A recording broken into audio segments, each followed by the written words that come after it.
today, we're looking at a nation that's really caught between a rock and a hard place. You've got this sudden, intense crisis happening on the high seas that's testing its entire foreign policy. And at the exact same time, back at home, there's this huge political fight going on that's shaking up the country's democracy. So here's how we're going to break this all down. First, we'll get right into that shocking attack in a really critical waterway. Then, we're going to zoom out and look at why the whole region is on edge. From there, we'll pivot to a massive showdown happening inside India's parliament. And to wrap it all up, we'll look at the political blame game that exploded right after. All right, let's dive right into part one, the attack in the street. This whole story really kicks off with this incredibly dramatic moment in the Middle East, a moment that sent some serious shockwaves around the world. Now, this is the main thing you need to know. For the first time ever, Iran has gone and directly targeted Indian ships. This isn't some misunderstanding or a proxy fight. We're talking about a direct attack. And that, right there, is a massive escalation. It puts everyone on high alert because it feels like the unwritten rules of the game in this super volatile region just got thrown out the window. Okay, so to really get why this is such a huge deal, you gotta look at the map. The Strait of Hormuz is, without a doubt, one of the most important maritime choke points on the planet. A massive chunk of the world's oil has to pass through this tiny little waterway. So you can imagine, keeping it safe is absolutely vital for the global economy. So here's how it all went down, play by play. You had two Indian ships trying to make their way through the strait. Then one of them, the Sunmar, gets singled out and Iran's IRGC, that's their Islamic Revolutionary Guard Corps, opens fire.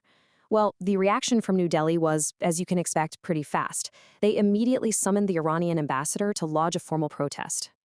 And check out that number, 2 million. That really puts into perspective what was on the line here. The Sunmar was loaded with 2 million barrels of oil from Iraq. So you see, this wasn't just firing at a ship. It was a direct threat to a massive economic asset and a key part of the world's energy supply. Now, the one piece of good news in all of this, thankfully, is that the crew is all safe. 0 casualties were reported. But, and this is a big but, the situation is still incredibly tense. That ship is being watched around the clock while everyone tries to figure out what happens next. You know, an attack like this doesn't just happen in a vacuum. To really understand it, we need to zoom out a bit. It all went down in the middle of all these confusing, conflicting messages and some really dangerous political games that have the entire region just sitting on a knife's edge. And this is where it gets really interesting, maybe even a little confusing. You've got this total disconnect happening inside Iran. On one hand, you have the foreign minister telling the world, hey, the strait's open for business. But on the other hand, you have the super powerful IRGC actually attacking ships and declaring they have total control. It really makes you wonder, who's actually calling the shots here? So what's Iran's official explanation? Well, they're pointing the finger straight at the United States. They're claiming there's a U.S. naval blockade that's violating a ceasefire and basically saying as long as that's there, the strait's going to be closed.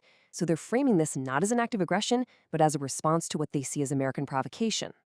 And get this, while all this drama is unfolding on the ocean, thousands of miles away, a completely different kind of battle line was being drawn. This time, inside the halls of India's parliament.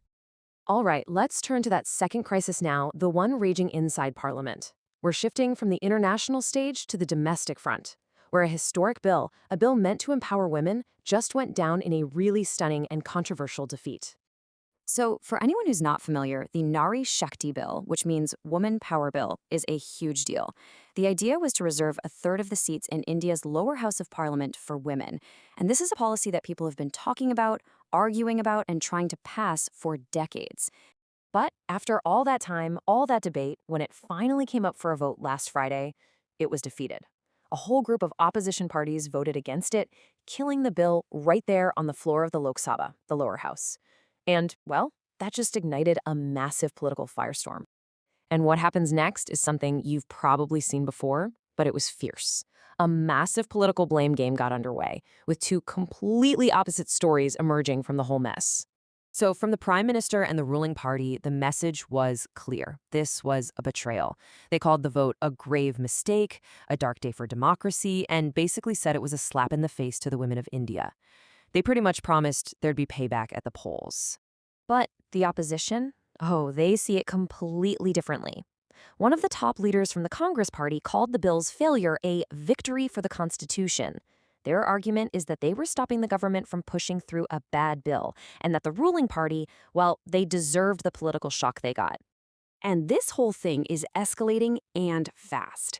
I mean, the ruling BJP is taking this fight to the streets, calling for nationwide protests. They're even using their power in state governments to officially condemn the opposition. And the opposition, they're digging in their heels, claiming they didn't just stop a bad bill. They stopped what they're now calling an anti-national bill. So what we're left with is this picture of a nation under just an incredible amount of pressure. You've got this tense international standoff that could mess with the whole global economy, and at the very same time, a deep political war at home over a really fundamental issue. It leaves us with a huge question. When you're taking fire from the outside and from the